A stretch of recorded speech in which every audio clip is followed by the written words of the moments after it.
ನಮಸ್ತೆ ಸ್ನೇಹಿತರೆ, ನಾನು ನಿಮ್ಮ ಪ್ರವೀಣ್. ಗುರುಭಕ್ತಿ ಯೂಟ್ಯೂಬ್ ಚಾನಲ್ಗೆ ಸ್ವಾಗತ, ಸುಸ್ವಾಗತ. ಕೆಲವೊಂದು ಸಂಬಂಧಗಳು ನಮ್ಮನ್ನು ಬಿಟ್ಟು ಅಗಲಿರ್ತವೆ. ಆ ಸಂಬಂಧಗಳು ಮತ್ತೆ ಬರಬೇಕು ಅನ್ನೋರಿಗಾಗಿ ಮಾತ್ರ ಈ ಪರಿಹಾರ. ಕೆಲವೊಂದು ಸಂಬಂಧಗಳು ಅಗಲಿರ್ತವೆ, ಬೇಡ ಬಿಡು ಅಂತ ಸುಮ್ಮನೆ ಇರ್ತೀರಾ, ಅವ್ರಿಗಾಗಿ ಅಲ್ಲ.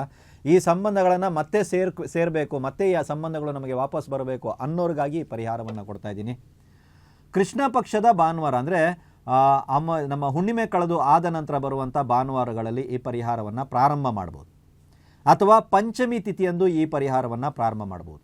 ಅಥವಾ ಅಷ್ಟಮಿ ತಿಥಿಯಂದು ಈ ಪರಿಹಾರವನ್ನು ಪ್ರಾರಂಭ ಮಾಡ್ಬೋದು. ಅಥವಾ ಅಮಾವಾಸ್ಯೆ ತಿಥಿಯಂದು ಈ ಪರಿಹಾರವನ್ನು ಪ್ರಾರಂಭ ಮಾಡ್ಬೋದು. ರಾತ್ರಿ 7 ಗಂಟೆಯ ನಂತರನೇ ಈ ಪರಿಹಾರವನ್ನು ಮಾಡಬೇಕು. ಇದೆಲ್ಲ ನೆನ್ಪಿಟ್ಕೊಳ್ಳಿ.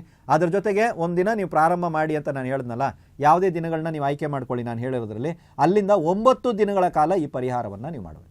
ಕಂಟಿನ್ಯೂ ನಿಮ್ಮ ಮನೆ ಟೆರೆಸು ಅಥವಾ ಯಾವುದಾದ್ರು ಒಂದು ನಿರ್ಜನವಾಗಿರುವಂಥ ಪ್ರದೇಶಕ್ಕೆ ಹೋಗಿ ಪರಿಹಾರವನ್ನು ಮಾಡಬೇಕಾಗುತ್ತೆ. ಮೊದಲಿಗೆ ತೆಂಗಿನ ಚಿಪ್ಪು ಇದೆಯಲ್ಲ, ಅದರಲ್ಲಿ ಬಂದ್ಬಿಟ್ಟು ಸ್ವಲ್ಪ ಕೆಂಡವನ್ನು ರೆಡಿ ಮಾಡ್ಕೊಳ್ಳಿ. ನೀವು ಧೂಪ ಹಾಕೋದಕ್ಕೆ ಕೆಂಡ ಬೇಕು ನಮಗೆ. ಸೊ ಸ್ವಲ್ಪ ಕೆಂಡವನ್ನು ನೀವು ರೆಡಿ ಮಾಡ್ಕೊಳ್ಳಿ. ಅದಾದ ನಂತರ ಅದರ ಮುಂದೆ ಕುಳಿತುಕೊಂಡು 2 ಕೈನಲ್ಲೂ ಬಂದು ಬಿಳಿ ಸಾಸಿವೆಯನ್ನು ತಗೊಳ್ಳಿ. 2 ಮುಷ್ಟಿ ಬಿಳಿ ಸಾಸಿವೆಯನ್ನು ತಗೊಳ್ಳಿ. ಇದನ್ನು ನಿಮ್ಮ ಎದೆ ಭಾಗದ ಹತ್ರ ಈ ರೀತಿ ಇಟ್ಕೊಂಡು ಕಣ್ಣು ಮುಚ್ಚಿ ಆ ವ್ಯಕ್ತಿಯನ್ನು ಸ್ಮರಿಸ್ಕೊಳ್ಳಿ.